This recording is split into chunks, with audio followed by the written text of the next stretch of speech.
Let's discuss the border standoff. Last night, we had our eyes on Moscow. The city was hosting a high-level meeting. The meeting is over, a joint statement is out, but I'm afraid not much has changed on the ground. The foreign ministers of India and China met. They spoke for 150 minutes. The meeting went late into the night, but China has not agreed to mend its ways. It is yet to commit to a deadline for de-escalation. The talks happened on the sidelines of the SCO Foreign Ministers Summit. SCO is the Shanghai Cooperation Organization. It is an economic and security alliance created by China. Dr. Jaishankar was representing India. Chinese Foreign Minister Wang Yi was Beijing's man there. After the meeting, they issued a joint statement. Both sides agreed to a 5-point course of action to de-escalate. What are the 5 points? Point number 1, India and China will abide by the consensus between Prime Minister Modi and President Xi Jinping to not allow differences to become disputes.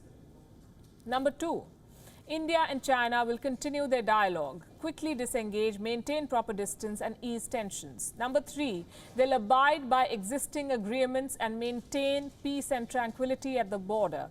Number 4, dialogue between the special representatives for boundary talks will continue. Here, India will be represented by the National Security Advisor Ajit Doval and China, once again, by Wang Yi. And finally, point number 5, an agreement to work towards new confidence-building measures. The good old CBMs. Remember how many times the term came up vis-a-vis Pakistan? It's diplomatics, which basically means the talks concluded with the decision to talk more. That's the long and short of this statement. It doesn't answer some fundamental questions. Has China agreed to completely disengage from the LAC? It hasn't.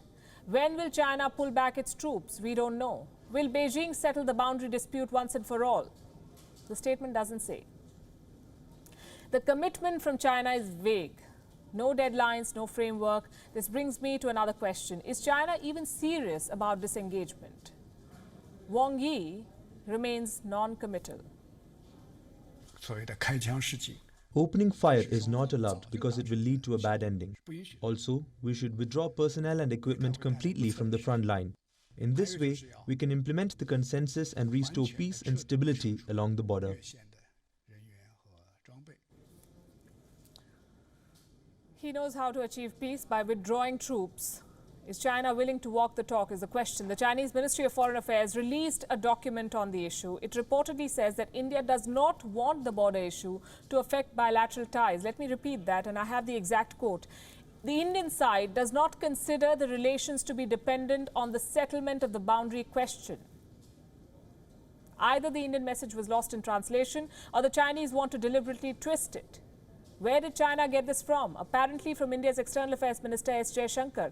This is a report from China's state news wire service Xinhua. It quotes S. Jaishankar and says the External Affairs Minister of India said that India does not consider the development of India-China relations to be dependent on the settlement of the boundary question.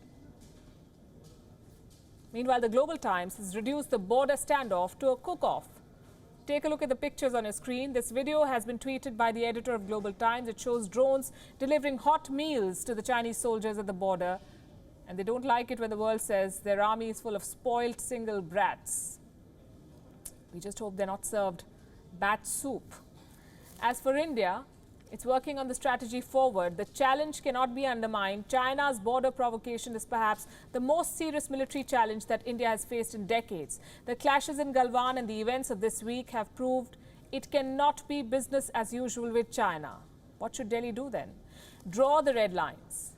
Make specific preconditions for normalizing ties. And we have a list of 3. Number 1, restoration of status quo ante. On the border, Chinese troops should move to the positions they held before the month of May.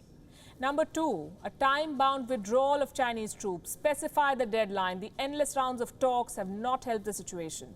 And number 3, define the boundary. The issue of the border must be settled once and for all. Otherwise, there'll always be a risk of more military adventurism from China. India must weaponize its market. It won't be easy, it won't happen overnight, but it's the only way. China only understands the language of strength. India must stand its ground, make de-escalation a precondition, otherwise it cannot be business as usual. We've done this with Pakistan. Talks and terror, we say, do not go hand in hand. It's time to do the same with China. Border aggression and business do not go hand in hand.